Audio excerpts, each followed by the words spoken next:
Hi, everybody, and welcome back to the Writing Show Music for Battery Percussion series. This is episode 13. It has been a long time since I did anything with this series. Some pretty significant events have happened in the past couple of months that are necessitating me coming back and doing more of these videos. The biggest of which is that finale down here is no longer the industry standard for people like me who are writing for marching bands and own our own personal consumption.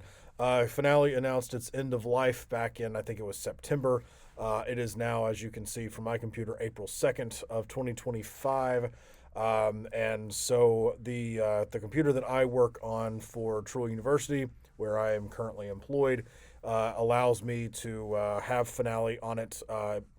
So at this point, my version of Finale still works, but it has become very, very temperamental in the last couple of weeks. So I kind of spent some time reflecting and crying and, thinking that this is really going to be the end of my time using Finale pretty shortly. So I don't want to complain about that too much because it's not going to do me any good. I will have access to Dorico through Troy University in the next couple of months or whatever. But I wanted to look at Musescore as well and kind of compare and contrast the two and see which one I liked working in better. Um, this video is kind of going to be about my process of learning the admittedly very small amount of knowledge I have with Musescore. But one of the big reason I'm making this video is, and I'm sorry that there's not going to be much drumline writing in this video. This is basically going to be a Musescore tutorial for dummies. But when I went to YouTube and tried to type in a lot of the questions that I had coming from Finale, I couldn't find many direct answers. And so, with me coming from Finale and doing a lot of engraving stuff in Finale and getting my drumline template and my marching percussion ensemble template to a point where I thought it or think it looks pretty good, and then coming back to here and having to relearn everything. It's a very painful process, and so I'm making this video to try and help people who are in my shoes who have used Finale in the past, but now since we're about to, again, it's April 2nd, about to pick up marching band writing stuff for the first time this calendar year. Um, we're or for next season, not the first time this calendar year, but for next season, maybe we're in a little bit of a time crunch, and you don't have the time that I did over the past couple of days to essentially bang your head against the wall trying to figure this stuff out. So anyway, this video is aimed both at people who are just starting out with their drumline writing journey, who maybe are just starting fresh in Musescore, and then also for people who are migrating over from Finale to try and keep earning their living, so to speak. Okay, so here I have four measures. I pretty This is fairly indicative of things that I write for Troy's drumline and high school drum lines, and it's something that I can write fairly quickly in Finale. It took me a long time to figure out how to do it in Musescore, but this is actually taken from something that one of my former teachers, Dr. Adam Blackstock, wrote for the Troy drumline a long time ago. So shout out to that. But so it took me a long time to do this, and out of the box, you'll notice that it doesn't look very good, or it's not familiar to me, right? So I'm gonna kind of generally divide this video into how do I input notes type of questions, and then the second part will be how do I make this music look more like what I was used to in Finale, which I think looks better than this. You might have a differing opinion, and that's fine. But I'm going to rant about it on YouTube for the next however long. Okay, so general Musescore inputs. Okay, so the first question was I downloaded the virtual Drumline, the $20 thing that Musescore talks about in MuseHub, and I opened a new document. So I'll do that here because I already have them loaded on this document. But so I went and did band and percussion, battery percussion. That's a really cool thing that Musescore does. Finale did not have a battery percussion template loaded into their defaults. I didn't make this one. So, props to Musescore for doing that. That makes things a lot easier. All right, but so I downloaded the Musescore or the virtual drumline stuff, and I went to input some notes, and I quickly realized, maybe you can hear that, that is not a virtual drumline sound. Okay, these are not virtual drumline sounds. These are the default Musescore drumline sounds that I don't want because I want virtual drumline. All right, so it took me an embarrassingly long amount of time to figure out how to make this work. Now, another cool thing that Musescore did that Finale did not do, when I started my virtual drumline journey, I purchased the $200 virtual drumline 2.5, and then I had to purchase a separate template, and then I had to edit that template for hours and hours and hours. Musescore completely does that process for you. These staves will play the virtual drumline sounds out of the box. You just have to tell Musescore that's what you want. All right, so the way that I found how to do it, maybe there's other ways to do it that I don't know about. Oh yeah, before we get started, I am definitely not an expert in this. I'm going to do some stupid things, I'm sure, in this video. This video is going to be live, uncut. I'm sitting here in my office, and it's going to be one of those. It's going to be one of those days. All right, so please don't take me as an expert. This is just me trying to show what I've learned. Anyway, so you go to is it in the View tab? Yeah, and then you go to the mixer. All right, and then here's all of your instruments. So for my snare drum, I'm going to click this little button, go to Muse Sounds, and then Marching Snares. And then I'm going to do that for all of these. So here's tenors, bass drums, and cymbals. Okay, so from here, straight out of the box, Musescore has loaded all of these drum sounds in, and those are the virtual drumline sounds that I have been familiar with for the past, oh my goodness, however many years. Okay, so that's how you get the sounds to work. Here, I'll kind of demonstrate all of the different sounds. Yeah, that's some word salad right there. Right. Okay. Yeah. Okay. So let's see. So we've got the sounds loaded. Now, how do I edit the percussion maps? All right, that was a big one for me too, because particularly in the tenor voice, I don't like having what I call all of the fluff, right? So I don't like, I think that's called the sninner voice. That's like a rod. That's something I don't like having all of these sounds at my disposal, because in my opinion, it's a lot easier to write quicker with fewer options. All right, so how do I edit what I can put on the staff? And in Finale, that was called a percussion map. You did it through the score manager. Here, you're just going to click the instrument and then push one of the notes. The A key works on your keyboard or your computer keyboard, and that'll bring up this. Now, that is not the default. The default is a drum pad that I'll show you really quick. Where is it?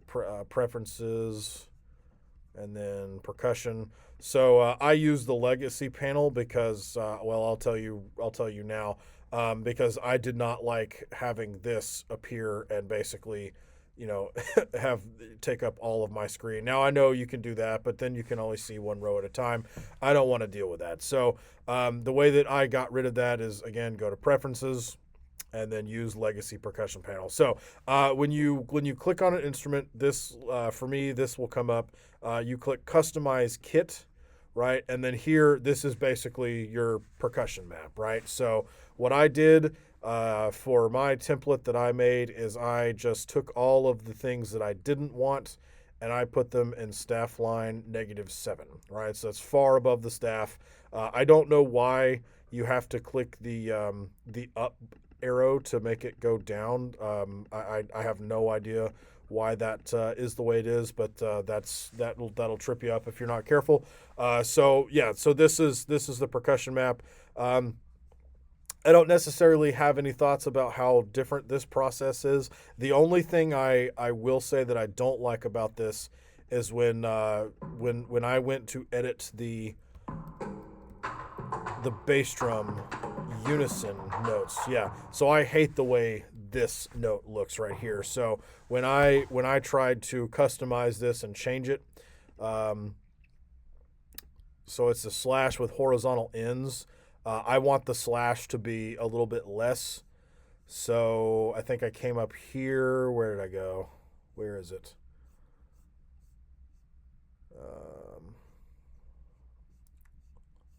There's a smaller one somewhere. I'll find it eventually. Oh, okay. I guess it's right here. So slash with vertical ends. But listen to what happens when you do that. It automatically makes that be bass 1 sound. I'm not sure why it does that. Maybe that's just a bug.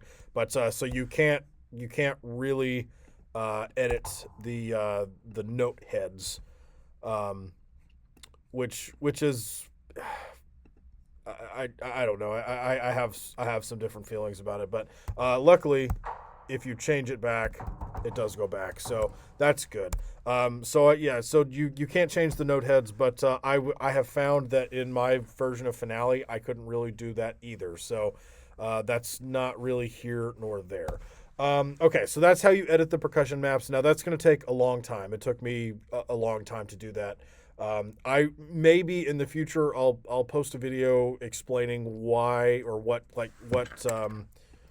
keys I used for which voice in each instrument, but I'm still kind of playing with that, so I'm not ready to really talk about that on YouTube yet. But anyway, so that's how you do percussion maps, and then get rid of that drum pad window. So let's see. Now, I'm going to go back to the other score that I had. Yeah.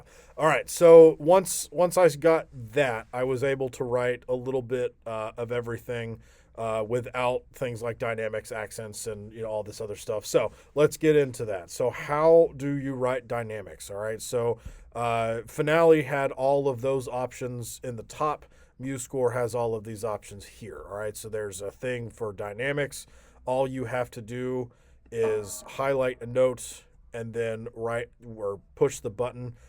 If you want a crescendo, you can highlight a particular section by clicking one note, holding the shift key, and then clicking your next note, and then clicking the either crescendo or decrescendo button, and it automatically puts it there, which is something I really like. Again, Finale gave me too much freedom to be really, really anal retentive about about things like where things were placed. It caused me a lot of headaches. Now I'm not completely happy with this system. I would like a little bit more control, but at least it kind of takes that out of my hands and says, no, don't worry about it. Trust me, it's going to be fine. Which is something I need, honestly. So that's how you write dynamics. Now, as far as writing things like diddles or rolls, okay.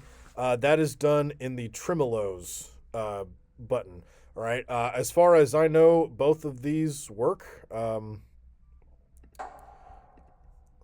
Let's see. I know this is not really smart writing, but we're going to pretend that the sticking doesn't exist. Also, one thing that I think Musescore does that's really cool is you can highlight a particular measure on a part, and Musescore will just play that part. Yeah, let's make the tempo not 160 here. Okay, so let's do like 90%, 108. That's fine. Okay, so that diddle works. I haven't tried this other diddle, so let's do that live right now. Okay, it seems like it doesn't. So use this diddle on the on the left. Now, at doing buzz strokes is done the same way. This is kind of a double-edged sword. But one thing I think Musescore does pretty well is it automatically changes the sound of the note if you're, you know, if you put the Z for the buzz stroke there, and I'll demonstrate that. Let's see. Right, but it doesn't allow you to dictate the length of the note. It just gives you one. Like so in Finale with the full version of VDL, you had like staccato, crush buzzes, or sustained, and you had options to crescendo buzz or decrescendo buzz or forte piano buzz, which I'm sure you can figure out a way to make that all happen. But I don't know how to do that in Musescore, so for now we'll call that a small complaint. But anyway. So that's how you do diddles and rolls and buzz strokes. Grace notes. One thing that Musescore does really, really, really well is the treatment of grace notes in the drumline world, right? So because I'm a good YouTuber, I'll reference older videos that I made and tell you to go watch them if you'd like. But I did a whole video series on better flam playback in Finale. You don't have to do any of that with Musescore. And I'll show you what I'm talking about. So let's write an accent pattern that has flams in it. So I'll write some accents. You can do that to write accents also. I don't think I had that on my list of things to talk about, but it's also let's see. There's also an accent in the articulation tool. So you can also do it by holding down the Shift key and pushing the V key. So you have plenty of options. So anyway, writing a flam, you can highlight the note that you want the flam to be on, and then click on the grace note. And I always just use this one. You can also highlight the notes you want the flam to be on, and push the question mark key. That also works. So let's hear how this sounds in Musescore. Right, I really like the way that sounds versus the way that Finale would make it sound, which was really terrible. So yeah, that's how you write flams. Let's see. This one's a big one. How do I write an eighth note triplet? Okay, or triplets in general. So in Finale, if I wanted an eighth note triplet, I clicked on the eighth note and I clicked on the triplet button. And then I could write an eighth note triplet on whatever staff I wanted. In Musescore, it's a little bit different. So you click for an eighth note triplet. This sounds really counterintuitive, but this is the way to do it. You create a quarter rest, right? And then you can either push the triplet or triplet button and then actually do that, and then write your notes depending on what shortcut key you want. Or you can highlight your quarter rest, and for an eighth note triplet, you push either Control or Command 3, and then write your eighth note triplet, right?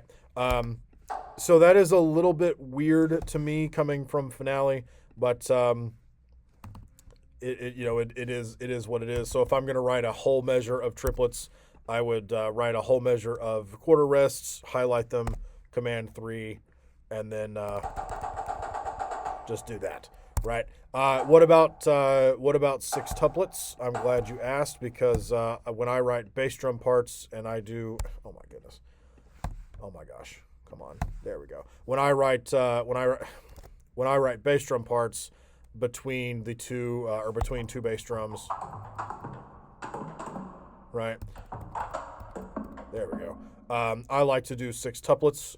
So what I'm going to do is I'm going to highlight my quarter note or quarter rest, whichever one, and then push Command or Control 6, and then just write my notes.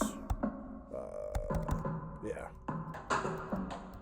Okay, and I'm not completely used to this way of things yet, but let's see. And then if I wanted to copy this, I would just highlight Control C or Command C, Command V, and then I would just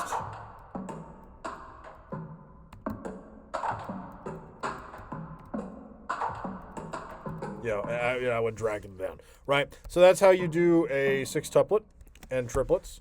All right, not too different from Finale, but it did take me a long time to figure out.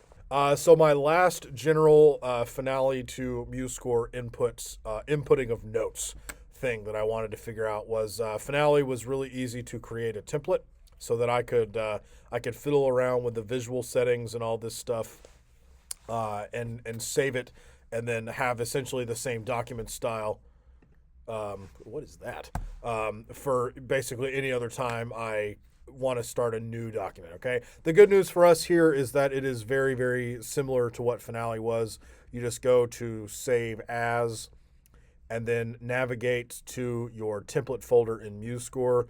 So I apparently still have Musescore 3 downloaded on my computer for some reason. But so click Musescore 4, templates, and then boom. Right, so that's part one. We're at 22 minutes of raw footage now. Lovely. We'll try to speed the second part of this video up just a tiny bit. So this part of the video is going to be about making your score look better than what it is out of the box. Okay, and what do I mean by that? Right. Hold on one second. I just figured out why that L was right there. Yeah. Okay. Oh, yeah. By the way, that's how you add sticking in Musescore. You highlight your notes and then add text, sticking, and then you just type. Right. In Finale, we did it with the lyrics tool, and I'm coming around to this way of thinking, of doing it that way. But anyway, so how do we get this to look nice? Okay, now this is going to be completely opinion based because I have some I don't want to call them controversial, but maybe unique things that I like to see in my scores that other people don't. So I'm going to basically show you how I got to what I tentatively am liking in Musescore. So, and then whatever you want to take from that and edit it to your own way of life, so to speak, is we'll just you do you. Okay, so my first complaint with how this looks out of the box is that everything looks really squished together. All right, particularly like So if I want, like, in my normal Finale drumline scores, I usually have at least 4 or 6 measures in a line. So the way that you do that is you go to Format, Measures per System, and then let's just lock it with 4. And then it makes it look really bad. So, I mean, this is, I don't think there's anybody watching this video that wouldn't say that this does not look as good as it should. All right, so how do I get this to look better? Okay, now, I like my scores to be really nice and compact and very small, so that I can fit basically as much music on a page as I can without having to get reading glasses. So that's what we're going to start off by doing. So how do I make the staff smaller? All right, so allow me to introduce you to the Format menu. The Format menu in Musescore is kind of the equivalent of the page, the document style or document format in Finale. Document options, I think, is what it's called. But anyway, so we're going to start off here and go to page settings.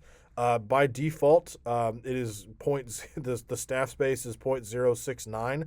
I did not do that on purpose. That is just what it has.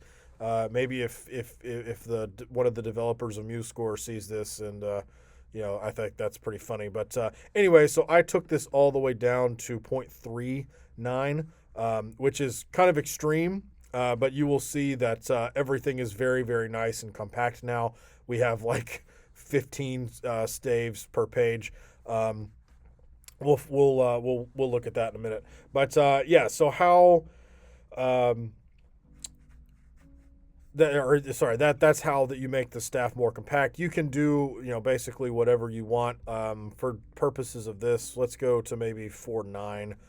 That looks maybe a little bit better. Now, the next thing that really kind of threw me for a loop is you see how everything is spaced out to accommodate the use of dynamics and hairpins and sticking in this staff, but it's not in this staff. All right, and that really throws me for a loop. I want the same amount of space per staff, regardless of what's happening in the music. So I took a really long time to try and figure that out, and I asked a lot of people. Thankfully, one of my students at Troy kind of gave me the knowledge to get started with this. We're going to go to the style in format, and then we're going to go to the page menu. All right. So you can play around with this for hours on end and kind of tweak what you like. This is what I ended up with. I'm going to leave this enable vertical justification, but I am going to change a bunch of things in here. All right. So let's see. This 2.5. I'm going to, as for some reason, I ended up at 5.7 with this one. I kept 1.1. These two, or next two, I made 9, and then 11 for the next one, 11 for the next one, and then 9 for the last two. Okay.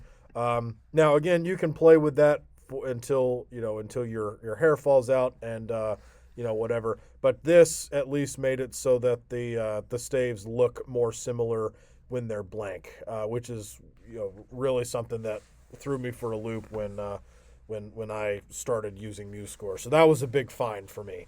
Anyway, now how do I change text fonts and sizes? Okay. I don't like this default font for basically anything. So in Finale, what you would do is you would go to the text tool and you would highlight the text and you'd click text and then font and all this other stuff. Musescore does it a little better, in my opinion. You go to Format, Style, and then all the way down at the bottom, Text Styles. And basically, this is every piece of text you will ever encounter within your score. I'm not going to change them in here because I've already changed them for my template, and I'll show you what I changed it to. But maybe I'll do one or two. So like the help or the title and subtitle, I like the font Cochin. I have no idea if that's how you say it, but that's how I say it. I think it looks a little bit nicer than kind of the default or whatever. That's use your own personal preference on that. But you can edit basically any type of text that appears in your score. So I also one of the first things I did was edit the sticking text to that as well. And I also changed the size, I think, to 8. That looks a lot more compact to me. I like that a lot more. So that's how you do that. Okay. The next thing I wanted to change was, if you look at this score straight out of the box, there's no measure numbers. All right. And I spend some time, I work with the Troy University Drumline, but I also work with a bunch of high schoolers throughout various high schools in Alabama. And if there's one thing I hate, it's having to stop my flow of rehearsal because kids can't find a particular measure that I want to work on. So what I did in Finale is I just told Finale one measure number per measure, right? And show it for every measure. So you can also do that in the Format Styles menu. Let me find, there's measure numbers right here. Show first. If you want it to show for all staves in the score, you can click that. I did every system. If you don't have this clicked, I think what happens is the first measure of every system won't have a measure number. But anyway, so in then interval 1, right? And then there's some positioning things. I don't really care for that. But so that just makes it so that each measure has a number. And I'm pretty sure that if you export a part, it will also have measure numbers on the part as well. So whereas my score has measure numbers on the top, your tenor part, bass drum part, and cymbal part should have measure numbers too. So anyway, that's how you do that. Let's see. Oh, this is a big one. How do I change the name of a staff? I think the word snare drum is, or the two-word snare drum, it's a little bit outdated. I don't. I also don't like that there's only one line for snare drums and cymbals. We'll get to that in a second, but or actually we'll get to it now. So you just double click on the staff name, which I find to be really intuitive. Finale, you had to click on the staff tool and then click on the staff and blah blah blah. Props from Musescore for doing that. I like to just use the word snares, and then I like to have just one character short instrument names. So basically, the first staff will be named snares, and then the next staff will be named S. For tenor drums, I just like having tenors, and then T. For bass drums, I like basses, and then B. And then for cymbals, I leave this unchanged, but I make the secondary staff or short instrument name one character. All right, so that's how you change that. Now, how do I make this a 5-line staff? So you just change this. Boom. Okay. Now, obviously, by default, it's going to put it on the second space from the top. That's just something you do with the map. So customize kit. I like all my snare drum notes to be on the second space. So let's just change that. Where is it? There it is. Hit, and we'll just move it down. Yeah. So that's how you change that. But anyway, I guess I should change the rim shots too. Oh my goodness. There we go. So yeah, let's go here and customize, and let's rim shot. That's not the right one. Okay, that's what I did. Okay. So yeah, there we go. Okay, so that's how you do that. So we'll do the cymbal staff now. We'll do 4 or 5 lines. Now it's gonna. I don't really care to show you how to change the map again. So I'm just gonna leave them there. Very cool. Now, how do I make flat beams? Okay, so like here in the tenor part, I don't like the way the beams are not flat. So again, let me introduce you to the format style menu. And there should be a beams menu somewhere. There it is. And then flatten all beams. And like magic, everything is flat. I love it. Okay. Let's see. How do I lock? This is something I already did. But if you want to lock a certain number of measures per line, format measures per system, and then lock, let's say I want to do 6. And boom, there it is. Right. 4 is good for me for now. Okay. Now let's see. How do I make accents appear above the note? For some reason, Musescore, I don't know how to set the default to for an accent to be above the note. I don't know if I don't know if Musescore has one, but when you write accents in a in Musescore, by default they go underneath the note. There's an easy way to fix that. You simply highlight your accent. If you want to highlight more than one at a time, you hold down the shift key and highlight or click the last one. So I'll do that again. So I'm going to click the first one, hold down the shift key, and then click the last one. The way that you move it to the top of the note is you just push the X key. Okay. Now, if you would like to, if you only want to have to do that once, so let's say you write a whole bunch of accents and you only want to have to do the move to the top of the staff once. What you'll do is you'll click the accent, right click it, and then click select similar. If you only want to edit the ones on the snare drum staff or any staff, you just click similar on this staff, but I'm going to click them all, and that's going to highlight all of the accents. And then you just click the X key and they all move to the top of the staff. Cool. Okay. That was a big find for me too, because I did not want to have to write an accent and then put it in the right place. But anyway, so from here, I'm pretty I'm pretty okay. I've got my score looking fairly decently similar to Finale. Um, so now let's say I want to export this 4 measures of score for whatever reason. How do I do that? Well, there's a couple of different ways you can do it. The one that I found is really cool, to me anyway. When I did work in Finale, I had to extract parts and then basically engrave the parts individually. Even like redefining certain pages or all the parts, I still had to do stuff.